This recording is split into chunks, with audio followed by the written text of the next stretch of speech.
Hare Krishna, beautiful people, and welcome to the Soul Ashraya podcast, a weekly bhakti podcast where we will seek the shelter and wisdom of our dear Lord Krishna with Shastra, prayer, and conversation. I am your host, Bhakti Jake, and I am joined with my friend and teacher, Balaram Shakti Das. When did this become like an MMA announcement? I'm feeling like Ric Flair. I've had some really good chai. I've had some really good tea, and now I'm feeling pumped up. Woo! I've been like this all day too. It's so weird. So weird. How you doing there, Balaram? Oh, we got some other people too. We got Mukunda. Hare Krishna. Yeah, doing good. Good. I'm like super happy too. Made it through my first week of truck driver school. Oh, that's awesome. Yeah, it was like daunting, because it's 6 hours every night. It's like no night programs for this guy, which is a big loss. So, gets you through the week seeing the devotees. Yeah.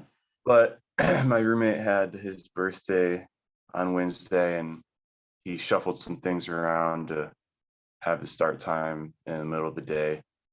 So I was able to see or, be there for the first few hours and then had to leave when it really started heating up, Yeah. Great. No, it was great. It definitely shifted my day, my week. And actually doing a lot better than I was probably expecting. So that's good. But yeah, Saturday, I'm very happy that it's Saturday. So seeing you guys and having the program tonight. Yeah, I know. Truck driving, apparently there's a big need for truck drivers right now is the thing. Yeah. So is that like an operator thing? Is that what they call it? They call it an operator. You get like a class driver's license or something like that. Yeah. Okay. Nice. So is this something you got to keep on doing, or is it just for like so long, so many classes? That I have to keep on. And it's 5-week program. Oh, okay. All right. So so you still got a ways to go yet. Okay, cool. Yeah. But I passed my permit test yesterday, which was nice. So yeah. I get so excited whenever I hear about people taking classes or doing any kind of like apprentice kind of work like that, because it just shows that they're putting work in to better themselves, and when you start doing that, you're going to come along so many spiritual things in doing that. You learn how to deal with other people, and you learn more about yourself. Oh, I see. I knew it. There's already happened. Yeah, I know. Yeah. Oh man. Just because that's such a nice point. When I first went in, first day, it was just like, what am I doing here? Yeah. The opposite place I want to be. Just totally opposite end of the spectrum, people that I want to associate with. And I thought it was just gonna be like terrible. But after a few days, it's like, actually, this instructor has some very spiritual qualities. Is actually kind of anyway, what to say. It's like you'd be surprised where you'll find wisdom. Actually, I think Wisdom of Sages was talking about this the other day. Anyway, they do their like wisdom nuggets in the beginning, right? And it's always just so nice to see, to hear um, you know, our philosophy being drawn out, so nicely from such a wide variety of sources. It's there. It's totally there. It's like, oh man, what were we talking about? Oh, after the party, I went to class like 5 to 11. I got out at like 10:45, and I was like, is anyone still there? I can come over. I can still be part of the party. And like, well, everyone just left, but you can come. And it was just my two friends there. And they're like, we have a movie that we started a few days ago, and so we're gonna finish that. And it was a movie that I've seen, and it's called Penguin Highway. Actually, it's fun. It's a fun movie, Japanese anime. And I was like, all right, sweet. And so at the afterwards, we're talking about it because there's some really nice or just very interesting elements, Krishna conscious sort of elements. And we're talking about like, who is this one character? Like, what does she represent? And at first, my friend was like, I think she's Maya, right? And I was like, actually, it's Krishna. And then our other friend had fallen asleep, during the end of it, and then she woke up, and Nick was like, so we thought that the one character was Maya. Turns out she was Krishna. Right. It's like in Mayapur as well. This happened once. It's just like one of these really funny memories where we were standing in line for prasadam, and we asked someone if we could borrow their phone to look up these song lyrics. I think it was Stairway to Heaven, actually. But we're like, we need to see if this is like as Krishna conscious as we're remembering it to be, right? And so we look it up, and then we have our thing. We hand back the phone to this guy. We don't even know the guy. We're like, we just had to look up these lyrics. How it's like, turns out it was Krishna. Turns out the song was about Krishna. Huh. It's like, what do you know? It was about Krishna after all. So it's like Krishna's everywhere, and anyway, Nick and I were talking about that, how you can't really get away from Krishna. Oh yeah, this was another night as well. That even if you're not looking for him, he's there. And the more we develop Krishna consciousness, the more that we're going to see him there. And at a certain point in Bhakti Yoga, you realize, well, son of a gun, I'm stuck. There's no way out. There's this point of no return. You've realized Krishna, and you can't get away from him. He's got you hooked. He's like, I'm not letting go. And that can be scary for some people, and a lot of people kind of keep themselves on the fringe of the movement just because we all want to retain some independence. That's why we're in this world, the independent spirit. And we think that that's like having that choice of like, I want to be able to choose, how, where I get enjoyment, namely, material energy. Like, I want to be able to enjoy material energy the way that I want it, and be able to do that, to kind of run my own show. But you realize, like, first of all, that's illusion. You're not actually running your own show. That's just how does the verse go? It's Prakrite Kriyamanani Gunai Karmani Sarvashaha. The gunas are enacting everything. And it's just the bewildered false ego that thinks Kartahamiti Manyate, I'm the doer, but you're not, And so at a certain point, your good karma is going to run out. And then your attempts to try to enjoy material energy independently are going to totally baffle you. And you're going to be in a very sticky situation, you know, very dangerous position. And you're going to realize, wow, I need spiritual shelter. Mm. And so that's on the one hand. On the other hand, your enjoyment in Christian consciousness isn't restricted at all. It's actually material enjoyment is restricting our enjoyment.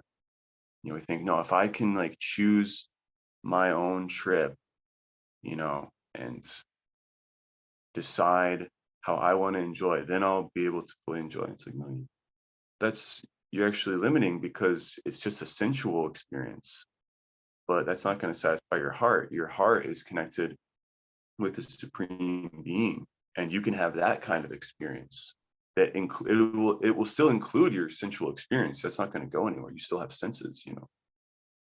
Krishna is going to give you enjoyment. You know, just ask anyone who's had a gulabjaman. It's like that's enjoyment. Yeah. You know, jalebis, are you serious? Like, Yeah. know what a jalebi is? It's just like fried dough drenched in syrup. Oh yeah. Oh yeah. Yeah. They sell them over at Spice Bazaar, like by probably, I think they actually sell them by the pound over at Spice Bazaar. Yeah. I've I seen them get at a gas station in the middle of Texas. I was like, what? There's Oh wow. jalebis here? like nothing, you know, for miles and miles. And then there's one gas station, there's jalebis. Hilarious. Yeah. Anyway, yeah, it's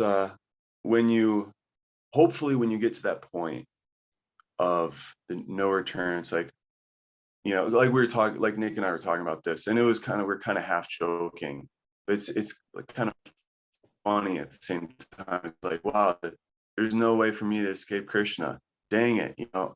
But actually, we say that, you know, kind of playfully, because we know it doesn't get any better than Krishna, you know. And when you can see that spiritual element there, even in, you know, places that, as far as we're concerned, shouldn't have it, you know, as far as our mind thinks, it's like there shouldn't be any Krishna there. And then you go there and it's like it's like everywhere.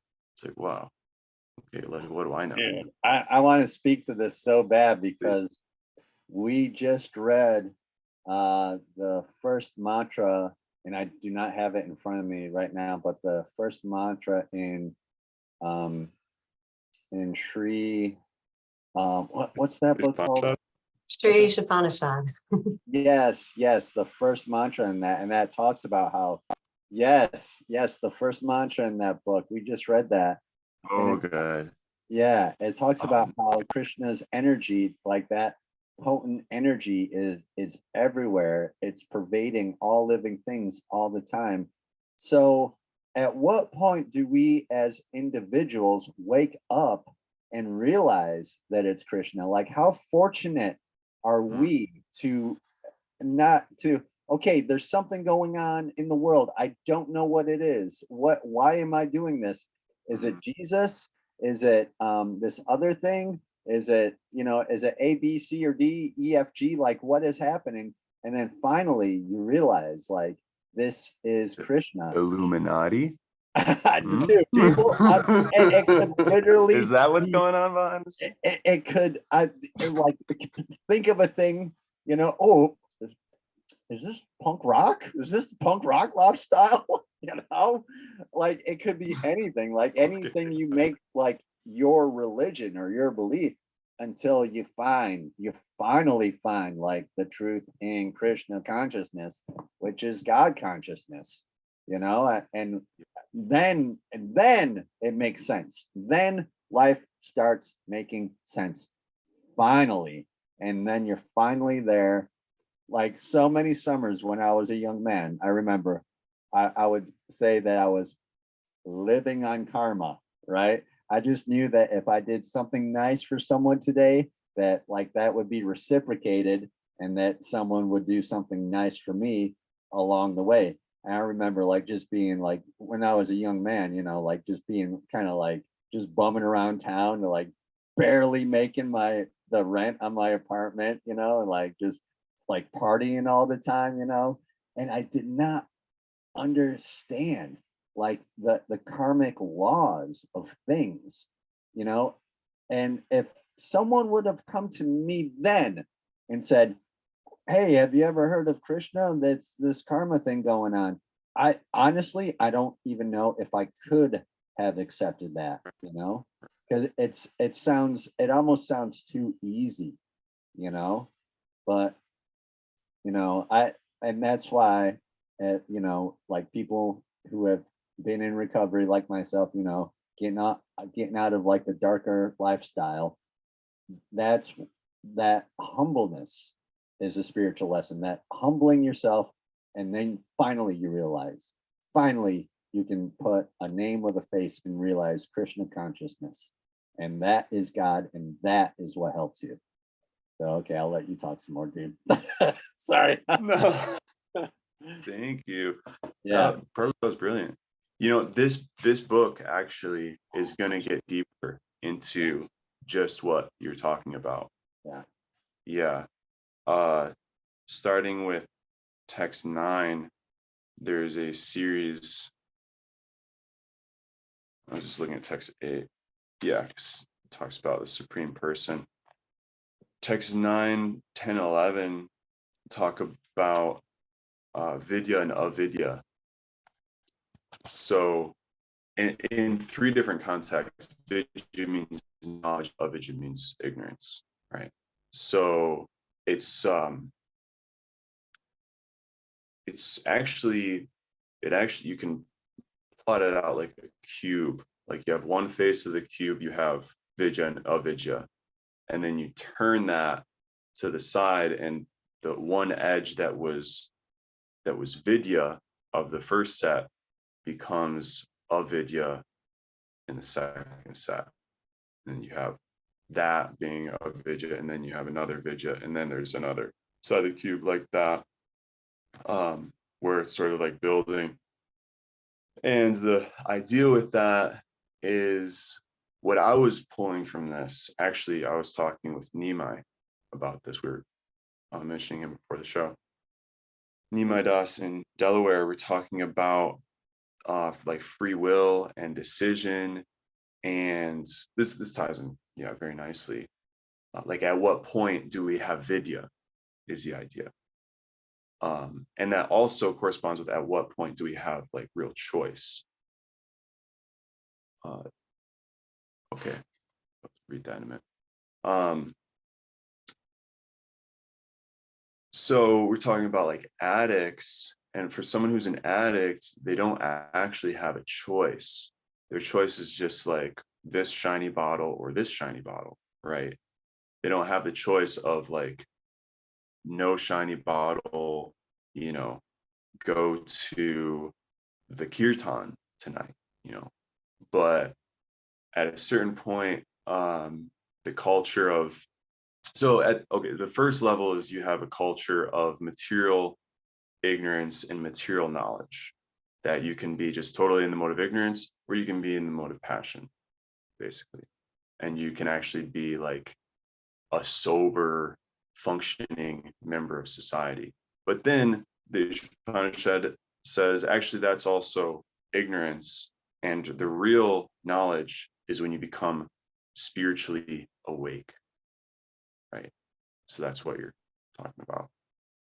And then, you know, that's, you come to the mode of goodness, and you're actually able to start making real decisions. And then there's another level where you're into, you know, spiritual consciousness, and then you start, it says, you compare one who can learn the process of nescience and that of transcendental knowledge side by side, right? So you're kind of seeing, okay, there's the Krishna consciousness, and then there's these material aspect of life.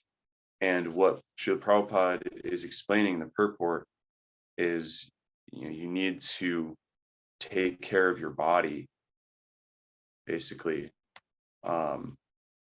along with your spiritual life. Yeah, the culture of, okay. I'm not going to try to do a whole exegesis on this verse, but you can start seeing the relationship between spiritual and material, and you have like a deeper appreciation for material life. And although it is avidya in relation or relative to the culture of transcendental knowledge, you still have to understand it and be able to work with it to maintain your body and soul together, basically, and be able to function in the world. It's not just that, oh, at first I thought this was the real thing, material life, and then I realized there's spiritual life is a real thing, so I rejected this. It's like, no, it's not that we just reject. So that's kind of like the point at which you're really seeing Krishna everywhere. That's kind of my take on that right now. But it's interesting. It does get into, because that's really the point of Isopanisad, is to help you see Krishna, the supreme person. And so it talks about, the verses talk about the qualities of the supreme person, insurpassable, and the duty of the human being. You have an ability to realize Krishna, and then prayers at the end. It's a really incredible book. Yeah, I know. I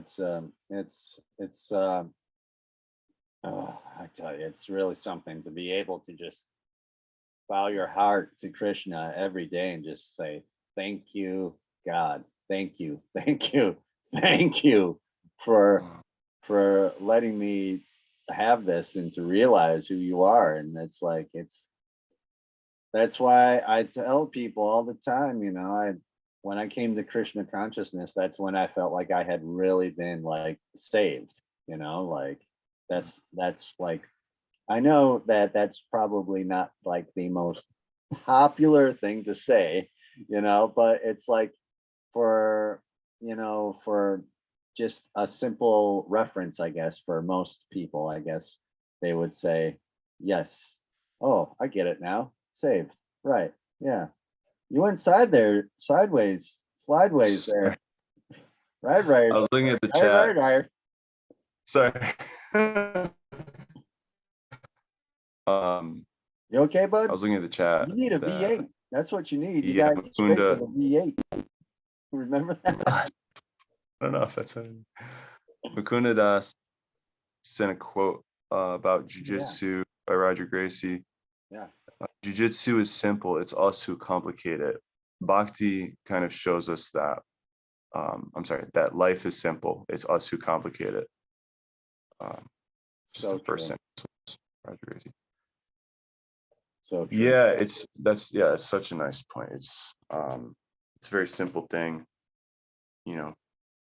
Krishna is everything. We're his part and parcel. We're meant to see everything in Krishna and Krishna everything. Yeah. What is it? Those who see everything in me and me in everything are never lost, nor am I ever lost them. Yeah. And it's so nice. And like to tie into what you're saying about being saved. It's like that's what is necessary to actually have the consciousness, not just like theoretically, and I think that's what you're kind of getting at. It's like with Christianity or with any other tradition that kind of stops short at seeing God everywhere. Because generally, and this is also discussed in the Sri Isopanisad, is God as transcendent versus God as immanent. You understand those terms? Like God as transcendent is the general kind of monotheistic dualism understanding. This is dualism, is that there's God and then there's everything else. Right? There's his creation. He's up there and we're stuck down here. Therefore, this, fundamentalist Christians will say the world is evil, inherently evil. It's like the domain of Satan and so forth. And you have to reject everything of the flesh, right? And just get out of here as soon as you can. So that's the dualist concept of God is transcendent. And then there's the monist concept that God is immanent, that everything you're seeing is God. This is non-dualism, that everything is God. You are God, I am God, everything is God. And then there is Chaitanya's philosophy of inconceivable oneness and difference, that it's both at the same time. So Isopanisad, Srila Prabhupada gets into this in the purports, that it's okay. So it's as I was starting to say, like, you start with this concept of okay, I get that God is out there, in the sense, like, he's up there in the clouds, he's probably judging me right now, I accept that. That's reasonable enough for me to have faith in God. And but so long as I'm here, it's like, and I can't change the fact that I'm gonna sin. This is really interesting, actually. This is I know it is really so deep point. interesting, Because if this world is not God, is not divine, right? It's like, and Krishna says in the Gita, that this world of Maya and the three modes is duraya, is very difficult to overcome, right? And everyone's like, yes, we know this is world, evil worlds, right? But he says, Daivi Kesha, this is my divine energy. He doesn't say this is my inferior, evil energy ruled by Satan. He says this is divine energy. I mean, it's part of him. It's connected with him. So we have to see it in connection with him. It's not just that you get out of this world because God is transcendent, but he's not here. No, it's saying, the Vaishnava is saying, no, God is also immanent, right? So it's going from this immature concept of God to this mature concept. And that's, as you're saying, like, that's when you really feel saved. It's not just, you can't feel saved if God is just transcendent and, I'm here and I'm basically helpless. And so this Christian conception of, you're a sinner, you just have to accept it, and you have to rely on Jesus, and you just have to have faith, and then you'll be saved. It's like, well, I still don't feel safe. No, this is part of the thing. You just put your name on the list, and once you leave your body, take our word for it, you will be saved, right? As far as your sins go, don't even try. I mean, try. We didn't say that.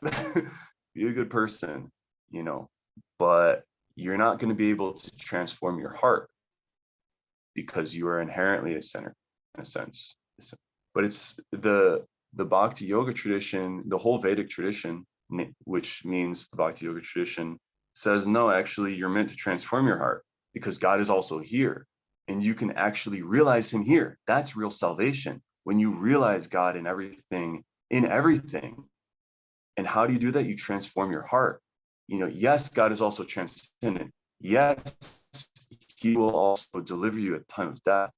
Yes, it is all by mercy that you're saved, but there's also reciprocation. He wants you to have the experience of that.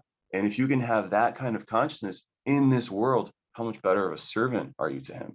Not just, it's one thing, like, he appreciates when you say, yes, I believe you. I believe in your existence. In the time of death, I will try to remember you, by your grace. But it's a whole nother thing to say, I'm able to see Daivi Yeshu Glinamai. Mam avie propadyante, mayamitam tarantite. I will be delivered by your grace, but I'm also going to endeavor to transform my heart so that I can see you here, because I realize, maybe I don't yet realize, but I understand that's the real salvation. And so in Krishna consciousness, that's when you really, that's what it means to really see, or to really have the experience of being saved, is Krishna consciousness. You're in Krishna consciousness. If you have felt saved by God, be it through the Judeo-Christian tradition, be it through the Bhakti Yoga tradition, whatever it be, this is what Srila Prabhupada is saying. If you're having that experience of God as both transcendent and immanent, you are Krishna conscious. What else would it be? We know in Christian consciousness, we know that it's Krishna. We know that there's a blue cowherd boy holding a flute behind everything, in the ultimate issue, So we might have a few more details about him, but it doesn't change the fact that no matter who you are, that's what it is. It's Krishna. Call him what you will, but that's what it is. Brahmeti Paramatmeti Bhagavaniti Shabdite. This is how the learned transcendentalists understand that non-dual substance. Those are the words of the Bhagavatam terminology. Yeah, very nice. That was fantastic, really. The whole thing of Krishna consciousness being God consciousness and being able to follow the four regulative principles, I think it is intertwined in that as well. Whereas, like, I grew up being taught, there's no works involved. You just pray and accept it by faith. Okay. So I think that there is something to that. There is something to having faith and accepting things by faith. But you have got to do something as a person to better your situation. I mean, that's just the facts, And so when I found out about, like the four regular principles, that's when I was like, now this makes sense. This is a very clear line that says, do not cross this line. Do not do A, B, C, or D. Like, here it is in black and white, very easy to understand. Whereas in other traditions, it's there's like always this gray area. It seemed like, I'm just saying that's what it seemed like in my my quest, in my spirit quest. So yeah. Oh, that'd be a good name for a podcast, Spirit Quest. Spirit what? Spirit Quest. Spirit Quest. Yes, Spirit Quest.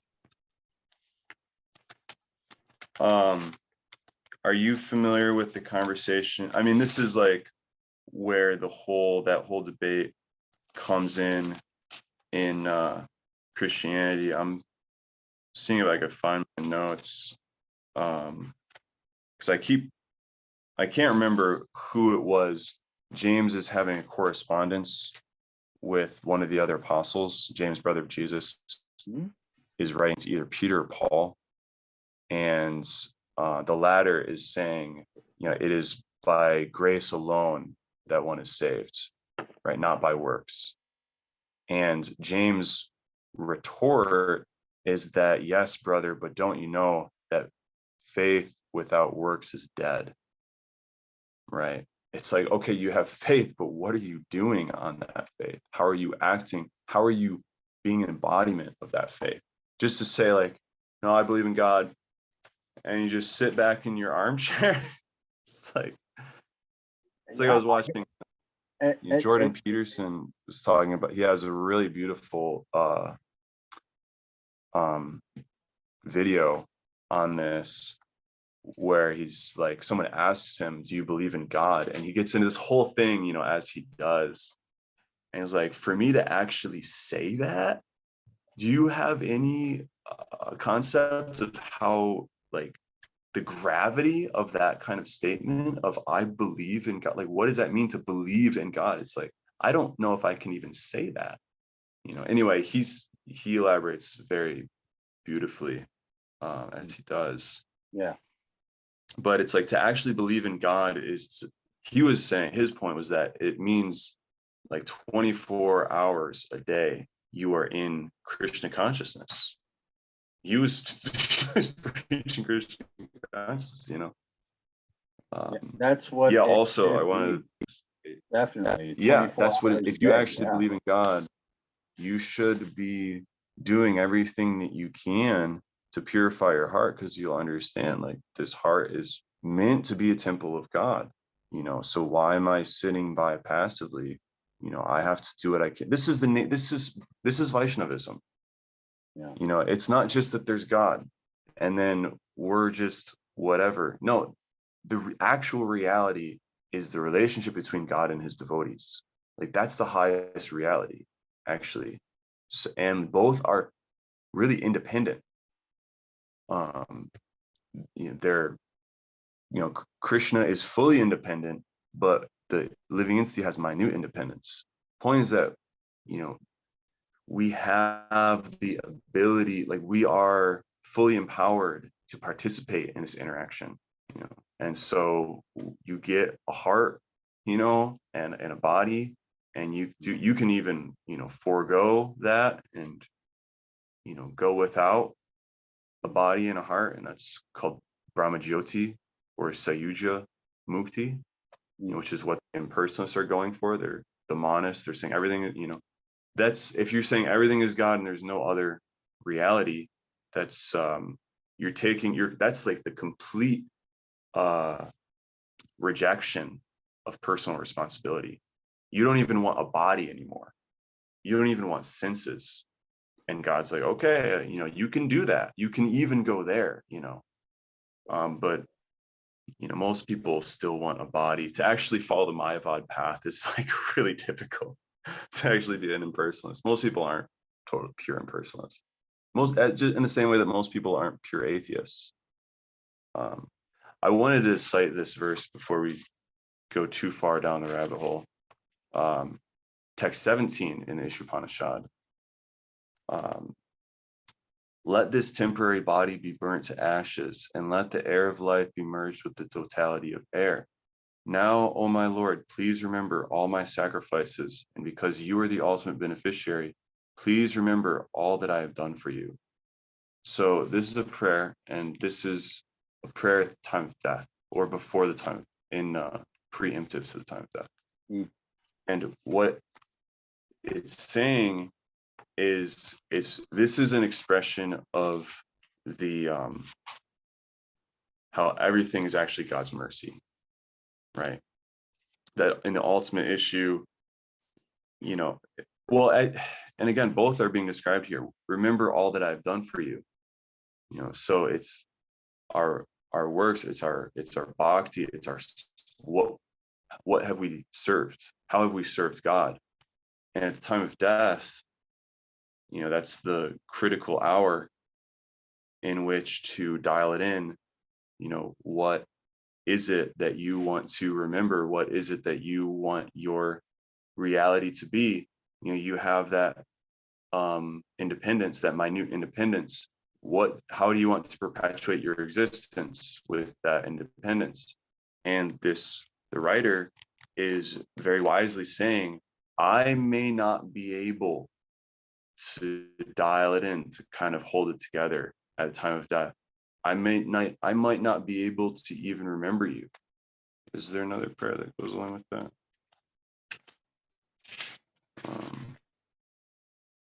Please remove your evidence in 18.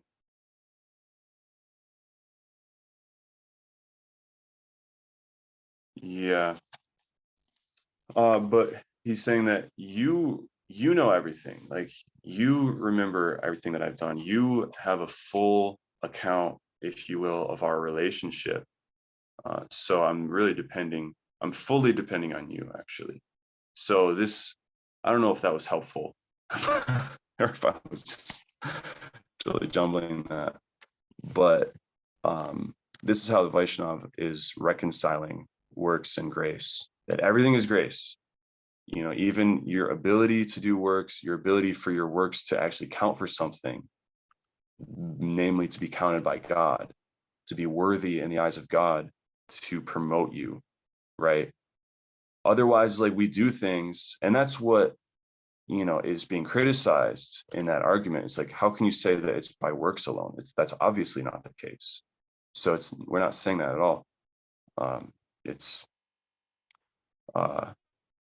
by God's grace only, you know, that anything that we do counts for anything, and ultimately for us to be, you know, actually saved, right? That's what he's praying for. He's like, I know that my salvation is in your hands alone. At the time of death, because that's the yogic path. The yogic path is like cultivate your consciousness so that at the time of death, you enter eternity, right?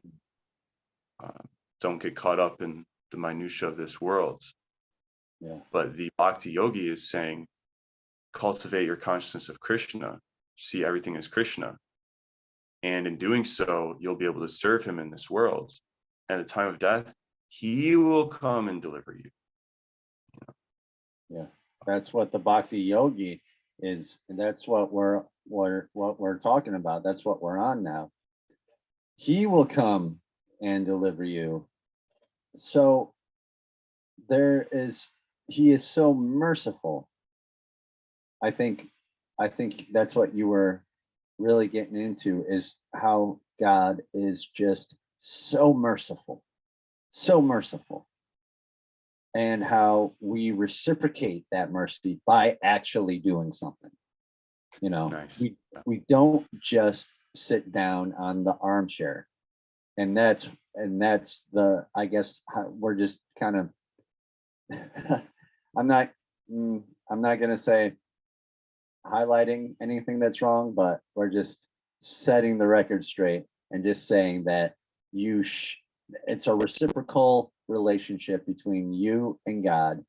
We call God Krishna. So if he's asking us to do these things, we do them happily with a happy heart, because we know the mercy is there, and we're cultivating our consciousness for the time of death so we can move on.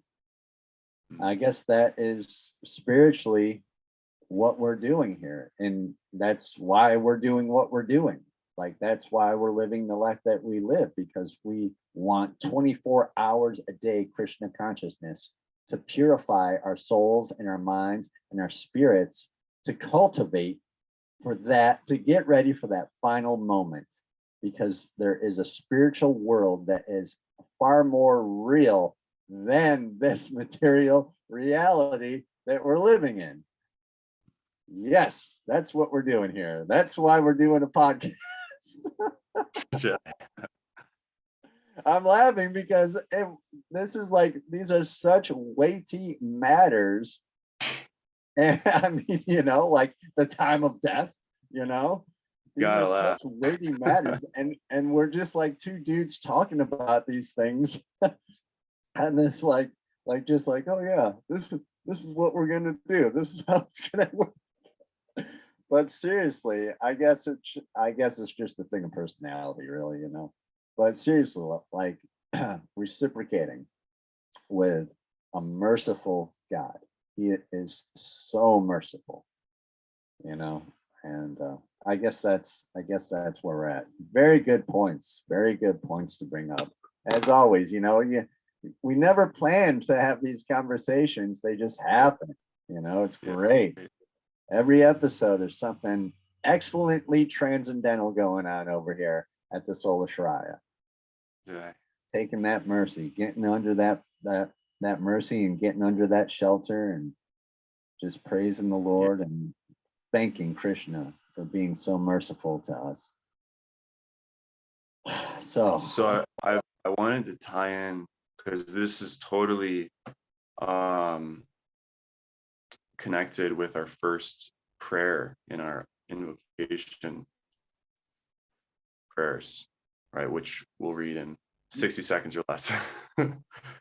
Om Jnana Timirandasya Jnananjana Shalakaya. Right. I was born in the darkest ignorance, and my spiritual master opened my eyes with the torchlight of knowledge. Right. Tasmai Shri Gurudeva. Offer my respectful obeisances unto him. So I am recognizing that my vidya, my jnana, my knowledge, as opposed to my avidya, my ignorance, or my agyana. Jnana vidya, same thing. I'm recognizing that my ability, we're talking about earlier that like sequence. So, okay, that sequence is there. We get that, but how? How do we progress in our vidya, in our transcendental knowledge? How do we get that knowledge? Is it just, because Jake was doing good karma and he was recognizing what goes around comes around, that he got transcendental knowledge. Maybe, but it's partly true, but it's not completely true, because again, it's not by works alone. It's like you do that, but when you do that, then actually, because everything already is all grace. It's not that you have to do something for God to become merciful. The sun is already shining on you. You just have to get out of your dark room, Balaram, and get into the sunlight, Yeah, get into the dry heat. that's right. Get that dry. 'Cause Thank you, it's- Krishna, for dry heat. Thank you. Imagine if it was humid here. No, it's then you realize that it's mercy, right? By God's grace, you realize that his mercy is everything. That's really it. That's really it. And that's how we start our prayers. Yeah. That I'm recognizing that it's by your mercy. And so I am offering my heart, right, with these pranams to that principle of Guru who's opening my eyes. It's very beautiful.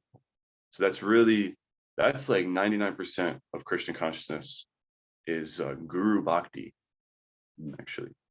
And we see this Guru Bhakti very pronounced in certain places and even other traditions. Guru Bhakti is very strong, and we see the empowerment.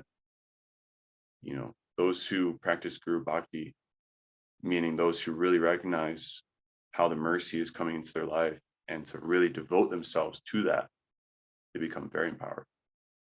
So with that, let's chant these. Do you want to put it on the screen share? I don't have the file to put it on. It's yeah, I gotta look for it and then bring it up. Okay, we'll do that Just tomorrow. printed it out. I will have that for next time though, for sure. I can do that for like the next episode, and that can be like a constant. I did not even think of that today, but Yeah. I have them printed out in front of me, but I kind of feel better about you reading them. I can read along, but you are so much more familiar with them. I'm somewhat familiar, and there's still a few words that I'm having still kind of like working through. So Hey, a few. That's great though. Yeah. Nice. Okay. Om Jnanatimidandasya Jnananjana Shalakaya Chakshurunmilitam Yena Tasmai Shri Gurave Namaha. I was born in the darkest ignorance, and my spiritual master opened my eyes with the torchlight of knowledge. I offer my respectful obeisances unto him. Namo Om Vishnu Padaya Krishna Prishtaya Bhutale Srimate Bhaktivedanta Swami Niti Namine Namaste Saraswati Deve Gauravani Pracharine Nirvishesha Shunyavadi Paschatya Deshatarine. I offer my respectful obeisances unto His Divine Grace, A.C. Bhaktivedanta Swami Prabhupada, who is very dear to Lord Krishna on this earth, having taken shelter at his lotus feet. Our respectful obeisances are unto you, O spiritual master, servant of Saraswati Goswami.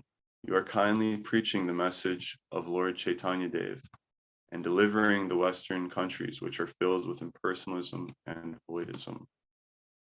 Vanchakalpatarubhyascha kripa sindhubhya evacha patitanam pavanebhyo vaishnavebhyo namo namaha. I offer my respectful obeisances unto all the Vaishnava devotees of the Lord. They can fulfill the desires of everyone, just like desired trees, and they are full of compassion for the fallen conditioned souls. Sri Krishna Chaitanya Prabhu Nityananda Shri Advaita Gadadhara Srivasadi Gaura Vrinda.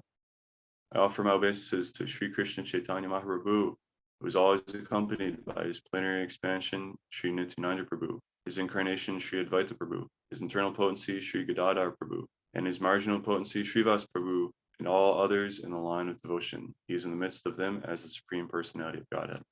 Hare Krishna, Krishna Krishna, Hare Hare, Hare Rama, Rama Rama, Hare Hare.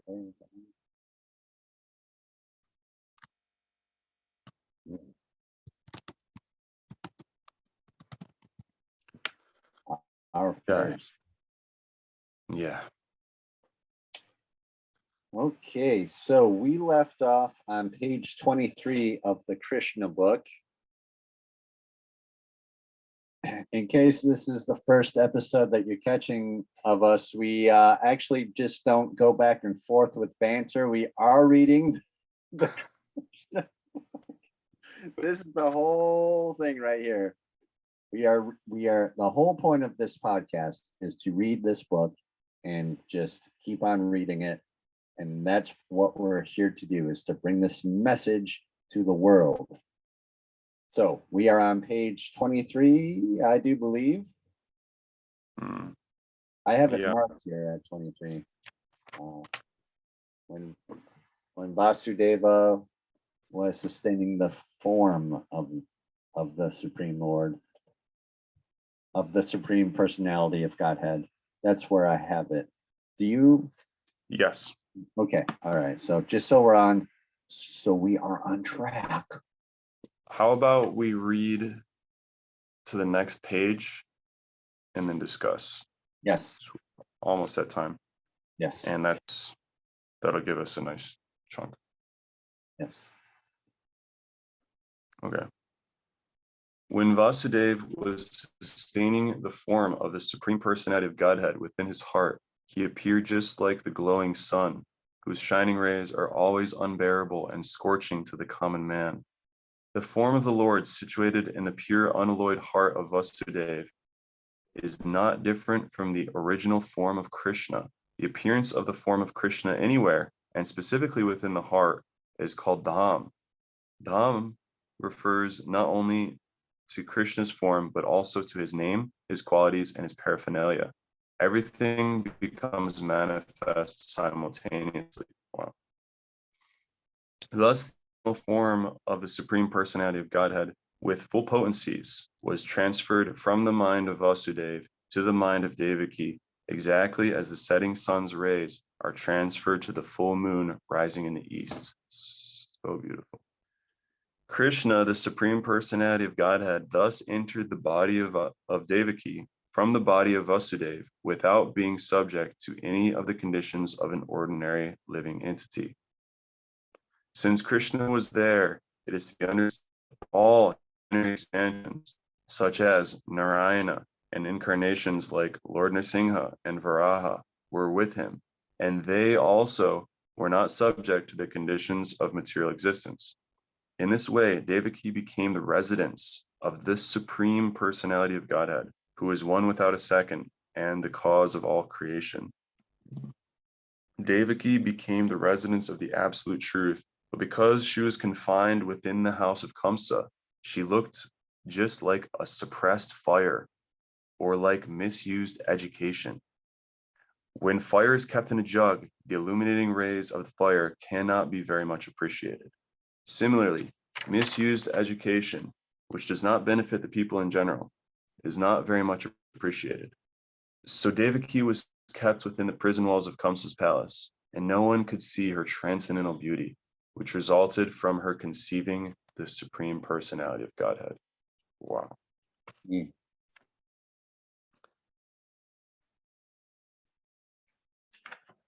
So that first, okay, so a lot of really nice points in there. That first paragraph, the appearance of the form of Krishna anywhere is called Dham, specifically within the heart. That I feel like that really ties in nicely with what we were talking about, seeing Krishna as immanent, right? And that consciousness, that is called Krishna consciousness, right? And that is what Vasudeva is experiencing. He's experiencing like real-time Krishna consciousness. Prabhupada is also saying that that's called Dham. Dham means holy place, right? So we say like Holy Dham, Vrindavan Dham, Mayapur Dham. So that's a place where the form of Krishna, the appearance of the form of Krishna is manifest. So actually, in one sense, it's like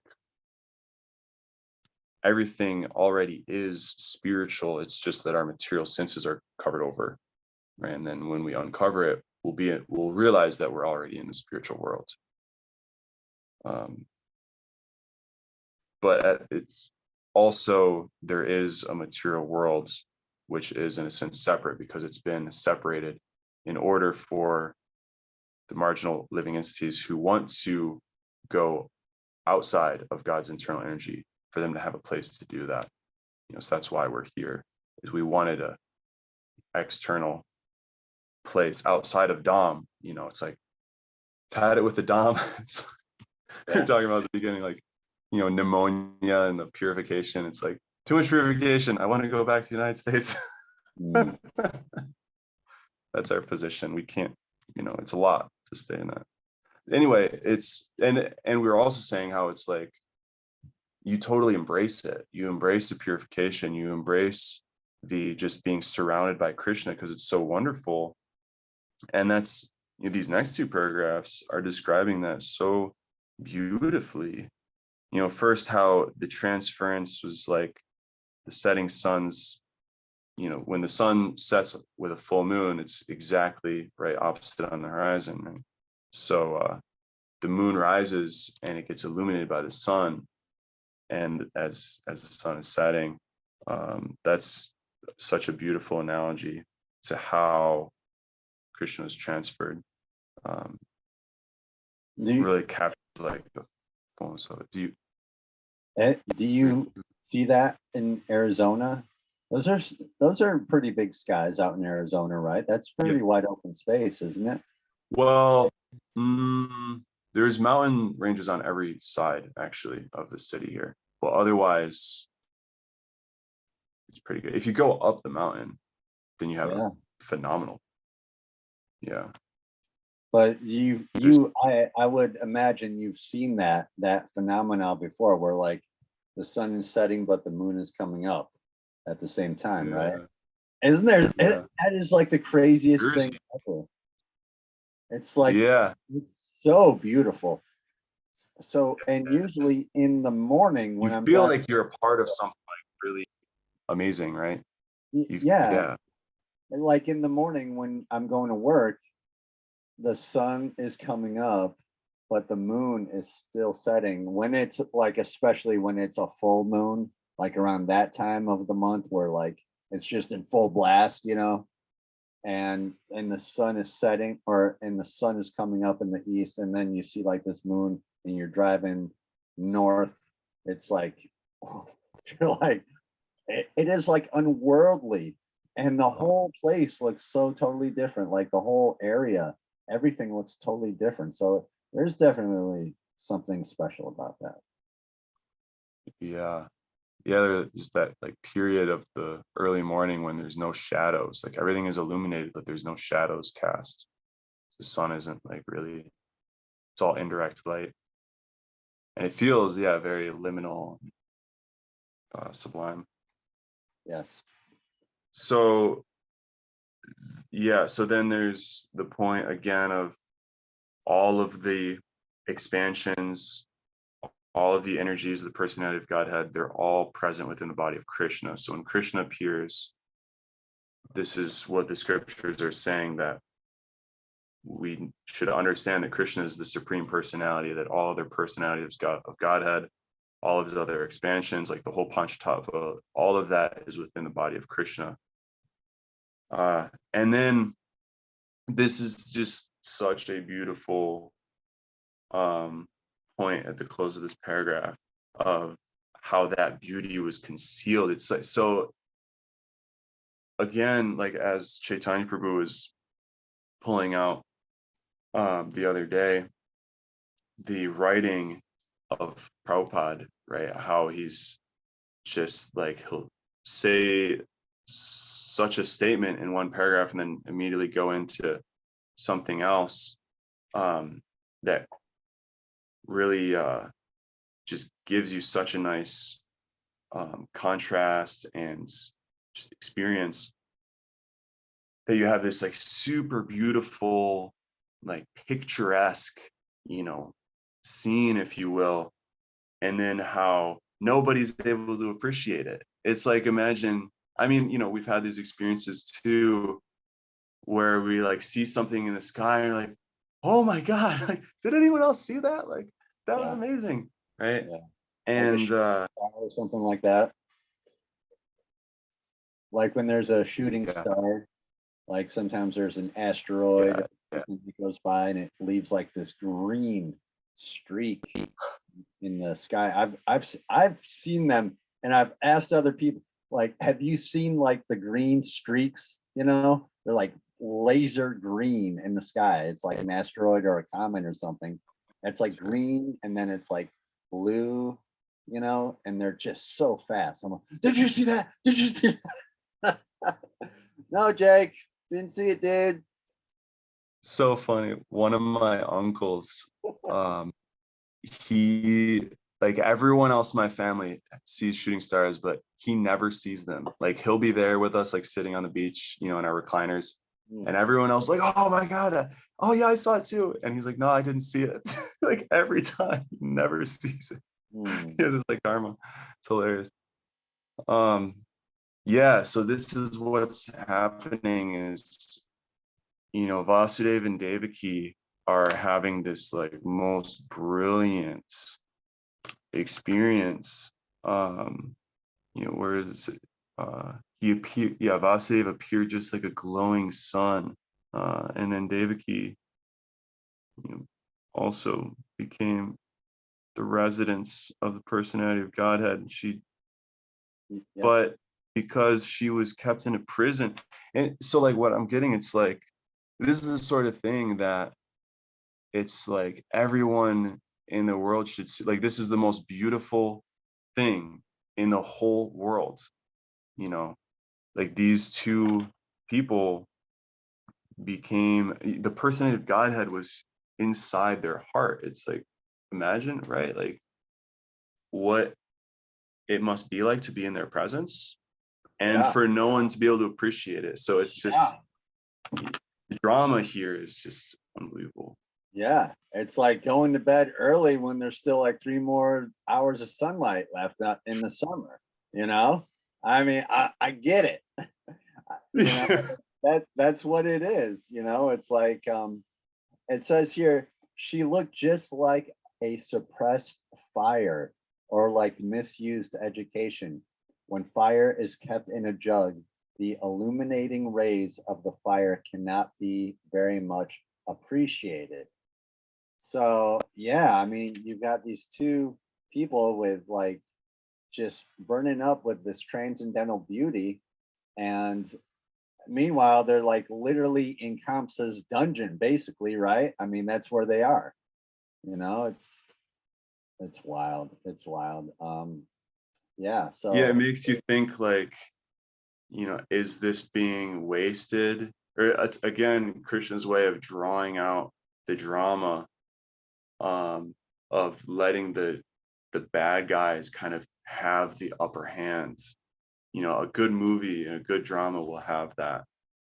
And you can almost expect it, right? It's like there's the battle between the two, you know, nemesis, and it's like seems like the good guy's winning, but we know, you know, just around the corner, a bad guy's going to get the upper hand. It's going to look really dramatic, right? Krishna, this is the origin of that, right? It's yeah, it seems, you know, how is it, you know, this is just being, seems like it's being wasted. You know, Krishna's not fully exhibiting himself. He's getting, he's heightening, right, the emotions, you know, the anticipation. yeah, Yeah. Yeah, a waste of intelligence too, is super good analogy, that I think we can all appreciate. You know, like, or like, you know, youth is wasted on the young. You know, same kind of concepts. You know, when someone has like so much intelligence, but they like live in the slums, or you know, they just um, have no opportunity to actually utilize it, or like savant. Like there's people here in this community that I've met that sometimes we talk about like, you know, this person is a like absolute genius, you know, but they have to just kind of wallow in the material world, you know. Yeah. But it's just the way that the society is set up. It's not, we're not living in Sanat Dharma, you know, where everyone is, you know, put in just the perfect place in society for them to express their talents. Yeah. Yeah. But how does that come about? It's, you know, when we put our talents forward for the service of God, that's when, you know, the world conspires in our favor to bring that about. And you'll see that, you know, when you take up Krishna consciousness, Krishna will use everything. This is just a fact. You know, Krishna, he will fulfill all of your desires. And a big part of that, if not the main part of that, is your desire to utilize your talents to the fullest, right? That's what we really all want. That's really what everyone desires. And a big part of our talent is to love, right? That's our real value as a soul. That's what we're really good at. We're actually, this is what my Gurudev says, we are very good at loving. Like, we're super expert. That's in the spiritual world, in the truest, you know, expression of yourself.